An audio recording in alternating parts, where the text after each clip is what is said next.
Acabo de escribir en Twitter que la civilización, y ahí incluyo no solo la revolución industrial y los países modernizados, sino incluyo la revolución agrícola, la revolución de las ciudades, la revolución ganadera, es el equivalente al nieto que derrocha la herencia del abuelo. Lógicamente se lo pasa bien el nieto, hace cosas el nieto, porque si tu abuelo se tiró 50 años trabajando y ha ahorrado 400.000 euros, pues quizá en 10 años o en 5 te lo pasas muy bien con esos 400.000 euros. Pero después, ¿qué? Esa herencia en este caso sería principalmente lo más obvio el petróleo y el carbón y las fuentes no renovables.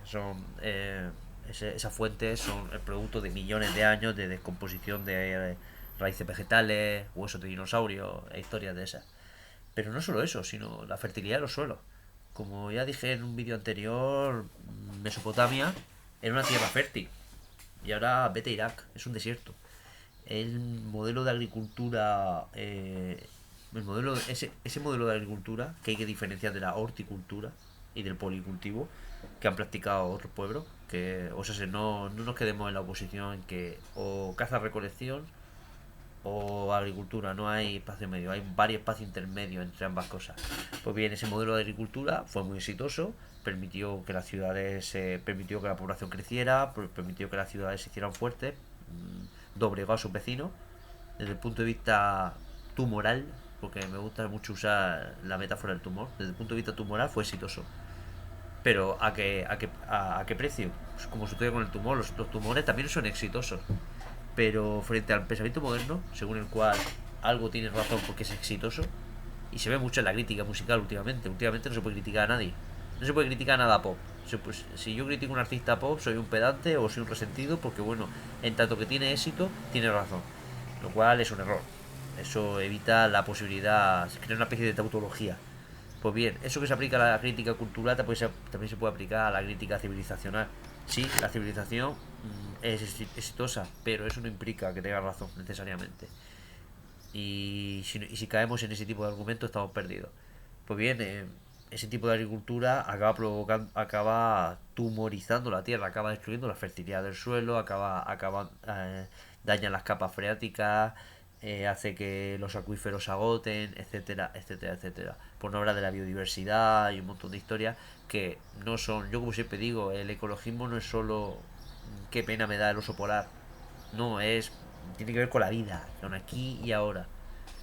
Y me gustaría entrar más en la metáfora esta del nieto y el abuelo, del nieto y el abuelo, porque bueno, alguien podría objetar, si pensamos a corto plazo, que bueno, a mí me ha tocado ser el nieto, voy a pasármelo bien, voy a disfrutar y me olvido del abuelo y yo quizás ni siquiera tengo hijos y ni siquiera tengo nietos, no tengo por qué dejar nada. Pero aquí la analogía con el individuo derrochador y libertino que no piensa en el futuro creo que es interesante porque cuando uno se encuentra con este tipo de individuo, el individuo derrochador, libertino que funde la herencia, tampoco encuentra uno necesariamente eudaimonía, o sea, si no encuentra esa satisfacción permanente y poderosa y profunda que uno encuentra cuando hace las cosas bien hechas, cuando hace lo que debe hacer, no solo lo que debe hacer, o sea, cuando consigues una especie de síntesis entre lo que hay que hacer y lo que quieres hacer. No, este tipo de gente se entrega al placer, como si fuera una droga, como si fuera un chute. Y lo malo de ese tipo de entrega al placer es que, primero, uno acaba opacando cierto impulso y entregándose a otro, o sea, ese cierto aspecto natural. Si yo me dedico todo el día a estar en el bar, bebiendo con chicas, etcétera, ciertos aspectos de mi psique se van a ver necesariamente opacados, se van a ver por falta de tiempo o por el tipo de compañía o por el tipo de sustancias que tomo o por el tipo de mentalidad que adopto, se van a ver apartadas, se van a ver eliminadas. Y esto también sucede civilizacionalmente. O sea, si civilizacionalmente nadie puede negar que hay cierto, en lo que es la revolución industrial, incluso la civilización, hay ciertas posibilidades, ciertas cosas que se han hecho que no se hicieron antes. Y eso hay que aceptarlo, eso es un facto. Pero al mismo tiempo no es tan obvio que nos lo estemos pasando tan bien. No solo quiero expresar lo que cuenta Jared Diamond cuando habla del mundo de ayer y pues lo que han expresado casi todos los antropólogos, que con la agricultura, la ganadería, sucede una caída nutricional, aumentan las horas de trabajo, las jerarquías políticas aumentan y se vuelven más opresivas. Aunque este último fenómeno no es tan directo. Hace poco salió un libro póstumo de David Graeber y de un compañero arqueólogo, y no es tan sencillo como eran cazadores recolectores y eran libres, de repente se fueron a la ciudad y se volvieron esclavos. Tiene más tiene más migas, digamos que sucedió de manera más caótica, más diversa, hubo modelos intermedios, etcétera. Pero bueno, más allá de ese matiz, digamos que la revolución civilizacional, que tal la etimología, cibes, ciudad, cuando empieza a haber agrupamiento, murallas, graneros, templos organizados. Que bueno, ojo, de nuevo matices. Los pueblos de caza, recolección y horticultura, algunos han tenido templos. Tenemos en Turquía, entre Siria y Turquía, tenemos Göbekli Tepe. Göbekli Tepe, creo que se dice. Y es un templo hecho por pueblos preagrarios. Esto lo trata muy bien.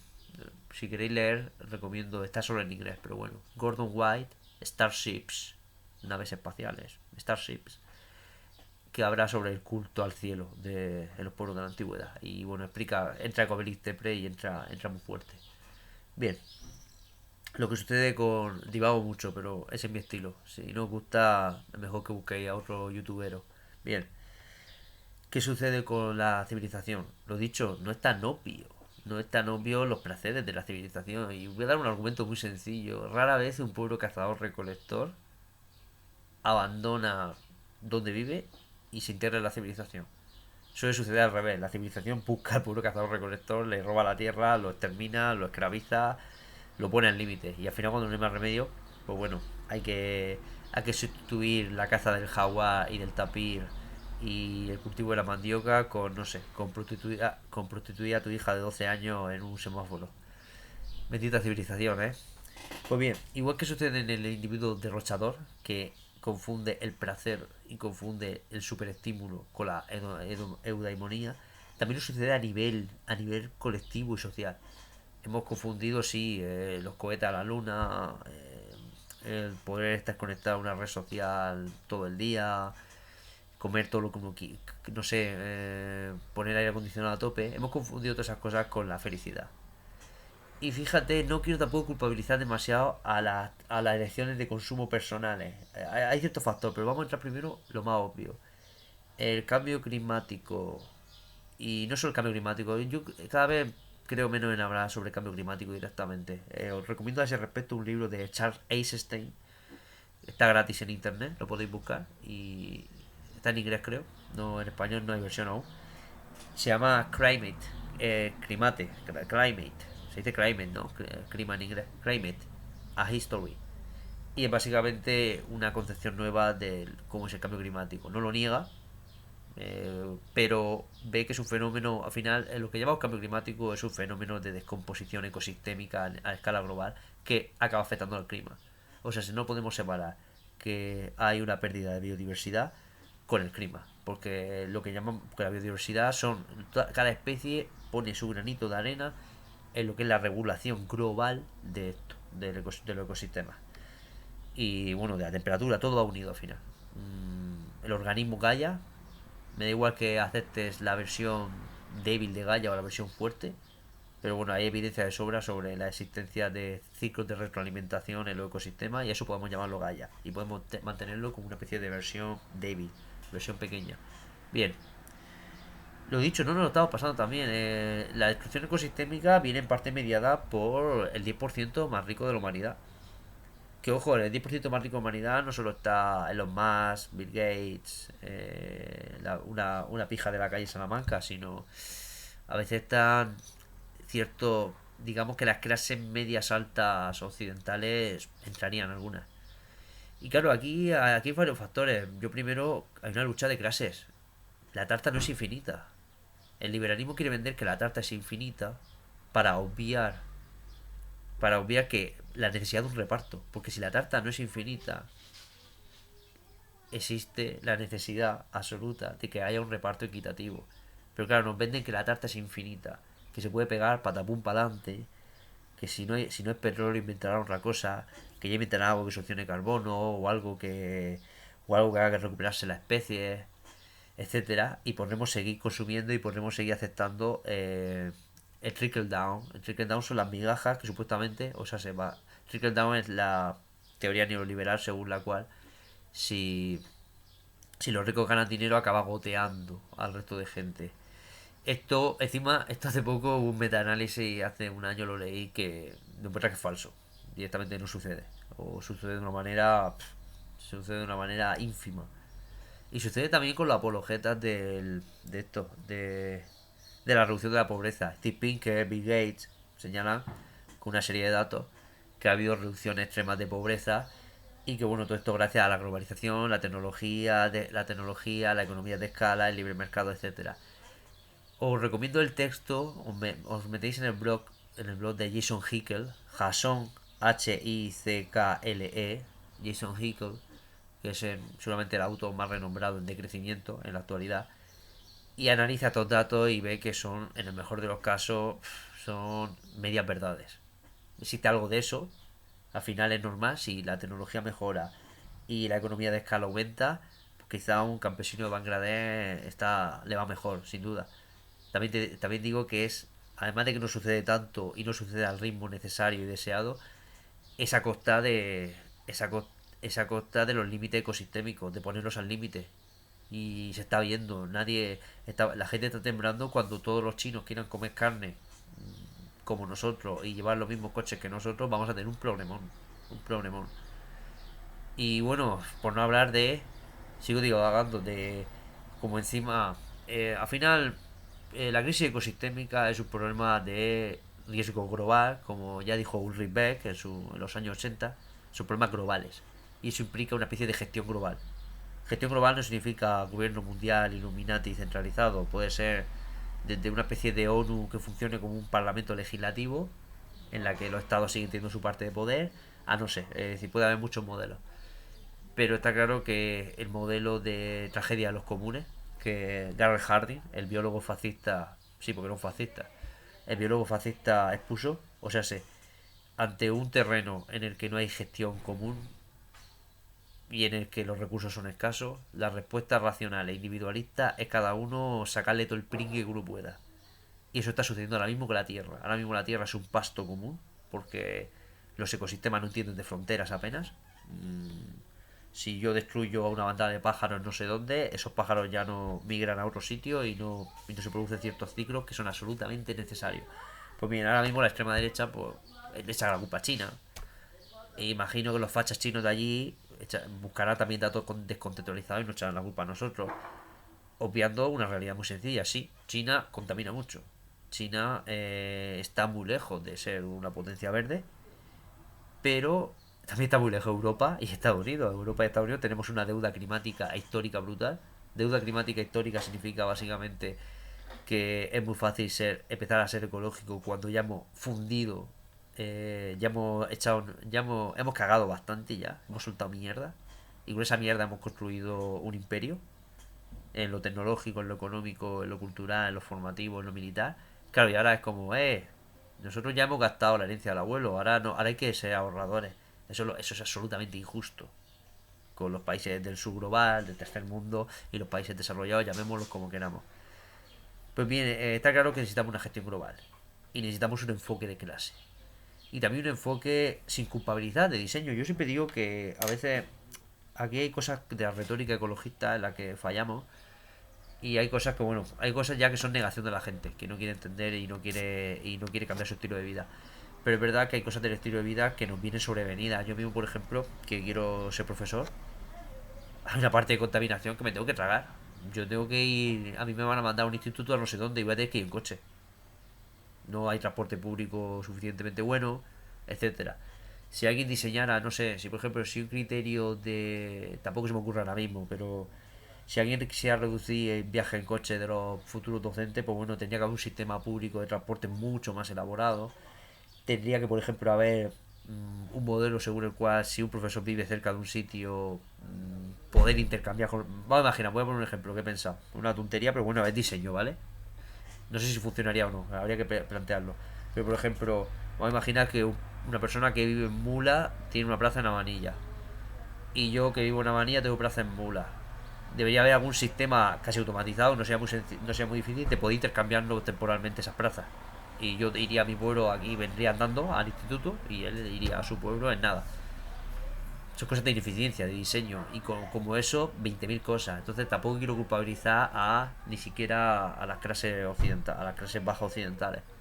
Que aunque somos unos privilegiados respecto a algunas cosas, a la gente no debe saberlo, pero es así, somos unos privilegiados. En un mundo de destrucción ecosistémica y de pobreza absoluta, somos unos privilegiados, tenemos nuestra parte, tenemos, tenemos cosas que son buenas y que defiendo, pero que debería tener más gente.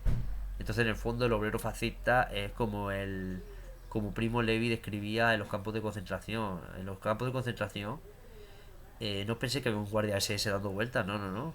Los guardias eran presos comunes alemanes, que a cambio recibían, no sé, recibían la parte de arriba del caldo, recibían trocitos de carne pequeñitos. Y gracias a eso, pues bueno, se hinchaban a palear a los judíos y a vigilarlos. Solo por. Al final, el poder funciona así, ya lo describe George Orwell en 1984. Necesitas siempre una capa intermedia que esté un poco mejor que la capa baja. Y esa capa intermedia la tienes que controlar culturalmente, con recursos, poner encima la atención. Y ellos ya se encargan de controlar los de abajo, que son el verdadero peligro. Que si se unieran todos sería imposible, nos comerían vivos. Pues bien, la clase baja occidental, la que cae en el fascismo, la que cae en la extrema derecha, al final está haciendo esa función de capo del campo de concentración, de ese campo de concentración llamado tierra. Pues bien, este es el asunto con la civilización. Al final tenemos una cuestión. Aquí en verdad es una cuestión inagotable. Tenemos cuestión de clase, cuestión de agotamiento de recursos, cuestión de límites de la tecnología, sin duda. La tecnología se agota. La tecnología. Esto es un debate que tengo muchas veces en Twitter y con mucha gente de varios espectros de tanto el espectro primitivista como el espectro tecno-optimista. A ver, es una obviedad, la tecnología permite muchas veces hacer más con menos, pero ojo, hay que entrar en cosas. Por ejemplo, la revolución verde, el uso de semilla híbrida, del tractor, del fertilizante, del pesticida, sí, permitió hacer más con menos y salvó de hambrunas, salvó del modelo agrícola previo en el que había hambrunas periódicas. Eso sí, lo hizo a costa de que es una agricultura inyectada en petróleo. Es más, se está viendo ahora la revuelta agrícola a lo largo de todo el mundo, incluso aquí en España, viene por la subida del carburante. Sin carburante no hay agricultura ahora mismo. Pues bien,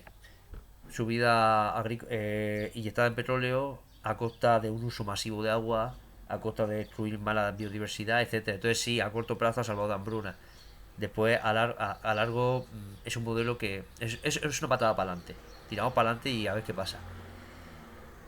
Claro, hace poco también salió un meta-análisis. Yo estoy dando datos y vosotros, yo sé que la gente dice que los vídeos tienen que tener guión, tienen que ser claros, pero cada vez que, como habréis visto en otros vídeos, cada vez creo menos en la linealidad, en el orden, etcétera. Paso. Yo creo que es mejor soltar semillas, gastéis las semillas que podáis y las que no podáis, pues bueno, ya lo dijo Jesucristo, algunas cosas germinarán, otras no. Pues bien, el, hace poco salió un metaanálisis que demuestra que solo con medidas de eficiencia y optimización tecnológica no se llega a tiempo. No se llega a tiempo de nuevo es una simplificación, pero al objetivo global de mantener la temperatura en solo una subida de 1,5. Si las temperaturas medias globales suben 1,5, digamos que la civilización sufre pero aguanta. Si las temperaturas medias globales suben 2 o incluso 2,5 o 3, lo tenemos. Se nos va a poner las cosas muy difíciles. Y se van a producir efectos cascadas muy negativos porque las olas de calor en la India provocarán tensiones sociales. Es fácil que gobiernos fascistas caigan en esto, caigan en guerras civiles. Es fácil que un tipo encuentre una bomba nuclear y le puso el botón. Al final, los colapsos, en todo organismo los colapsos funcionan así. Una lenta degradación hasta que de repente todo se hunde de golpe. Y se produce un efecto dominó y todo el sistema se derrumba. No queremos eso. Yo digo, no queremos eso. Y lo peor de todo es que, y creo que puedo acercarme a una especie de conclusión, estamos volviendo a la metáfora del sobrino que derrocha la herencia al abuelo, estamos viendo que en realidad no es necesario. Que con la herencia del abuelo se puede hacer cosas muy interesantes. Se lo puede pasar uno muy bien. O sea, no hace falta volver al mundo de la caza-recolección, no es posible. No, el mundo de la caza-recolección implicaba un ecosistema que no existe, implicaba una densidad de población que no existe. Y no solo eso, yo vamos a verlo desde el punto de vista evolutivo. El mundo de la caza-recolección fue el que engendró la civilización agrícola. O sea, sí, no. Los primeros ganaderos eran gente que cazaba animales. Y es más, existe una relación íntima entre la caza y la ganadería. La ganadería al principio empieza como una especie de caza controlada. Es más, llega un momento que los cazadores son tan habilidosos que casi pastorean a las cosas que están cazando y así como nace la ganadería. Y la agricultura lo mismo, la agricultura, no pensemos que los cazadores recolectores no entienden el concepto de semilla o no entienden el concepto del crecimiento de las plantas. Ellos son observadores mucho más precisos de las plantas de lo que podemos ser, de lo que puede ser el individuo medio occidental. Pues bien, eso es lo que sucede con este asunto. Por cierto, me estoy viendo en el vídeo y salgo ultra blanquísimo, pero bueno, es la preciosa luz de la mañana que impacta en mi cara. En realidad tengo un moreno follador bastante interesante. En otros vídeos lo veréis. Bueno, lo que iba, el sobrino derrochador. El sobrino derrochador, en vez de gastárselo todo en puta y en droga y hacer el pringao, porque sí, te lo pasas bien a muy corto plazo y en algún momento, pero el resto del tiempo estás hecho mierda y otro aspecto de tu vida lo destrozas, podría comprarse una casita en el campo, llenarla de placas solares y no pagar luz en muchos años, desearse una casa guapa, guapa, vivir sin trabajar, incluso, o trabajando muy poco en ciertos hobbies, ciertas cosas que le guste. Y podría tener una vida equilibrada durante muchos años y no de repente verse con 50 y pico años adicto, drogado, sin amigos, tirado en la calle. Por lo mismo nuestra civilización. Podemos acabar con el lujo y el consumo conspicuo que no hace feliz a casi nadie y que favorece a unas élites muy concretas, las cuales encima muchas veces tampoco son felices. Pero bueno, ya, incluso si son felices, me da igual, no tienen derecho a hacerlo. Podemos crear, por eso digo que en otros vídeos hablé del solar punk, que es una especie de síntesis de lo que sería la baja tecnología, la alta tecnología, la ecología, la civilización, etcétera. Es una visión utópica, en el sentido positivo del término. O sea, es una visión utópica de la que intentamos sacar realidades y bueno, habrá dificultades sin duda. Pero quiero decir, tenemos los elementos, tenemos el conocimiento, tenemos las posibilidades de coger la herencia del abuelo, o sea, la fertilidad de los suelos, esa economía de carbón sobre la que aún nos mantenemos, tenemos la posibilidad de cogerla y construir una civilización bien diseñada. En la que yo sé que cuando la gente escucha hablar de crecimiento le entra miedo porque la palabra, en cierto sentido, la palabra está mal elegida. Porque ¿quién quiere tener menos? ¿Quién quiere disfrutar menos? Pero yo podría decir que suena propaganda, pero vamos a decrecer en prisas, vamos a decrecer en contaminación, vamos a decrecer en uso intensivo de la energía y vamos a crecer en tiempo libre, vamos a crecer en biodiversidad, en ecosistema, en comida nutritiva, en relaciones cercanas y comunitarias, en salud, porque al final todo está unido. Es que sistémicamente yo sé que la gente, lo malo de la mentalidad atómico-cartesiana que hemos heredado de la modernidad, es pensar que las cosas funcionan sueltas, que lo que es bueno en un lado es malo en otro. Y eso no es así. Al final las cosas tienen una relación íntima. Y si tú te cargas la salud de una parte de un ecosistema, acabas destruyendo la salud de otra parte de ese ecosistema. Y la civilización humana funciona como una especie de ecosistema artificial, fundado sobre el petróleo, pero un ecosistema. Entonces, lo dicho, no es solo que uno lleve coche y gaste petróleo y eso haga que a un indígena boliviano le peguen un tiro para poder extraer de una plataforma petrolífera, sino que ese petróleo, ese viaje en coche hace que yo sea más sedentario, ese sedentarismo afecta a mi salud, atropello animales cuando voy andando con el coche, esa contaminación también acaba afectando a la salud, bueno, llama una locura lo de la contaminación. Todos los años, según la OMS, casi 500.000 muertos se pueden achacar al exceso de contaminación, muerte prematura. Pues bien, lo dicho, es que es que estamos salvando, es que cuando diseñamos las cosas bien, cuando dejamos de ser enemigos de la naturaleza, cuando dejamos de derrochar la herencia del abuelo, cuando empezamos a hacer cosas interesantes con ella y cuando podemos llegar a nuevos lugares. Y es por eso que más que destruir la civilización, tenemos que llegar a un estadio post-civilizacional en el que las ciudades dejen de ser focos tumorales que crecen sin parar, en la que incluso la ciudad integre naturaleza. Cada vez existe la opción perfectamente de construir no solo huertos urbanos, sino huertos periurbanos, de localizar, de hacer una vuelta al campo. Por ejemplo, se habla mucho del problema de la España vacía. La España vacía empieza con el tractor.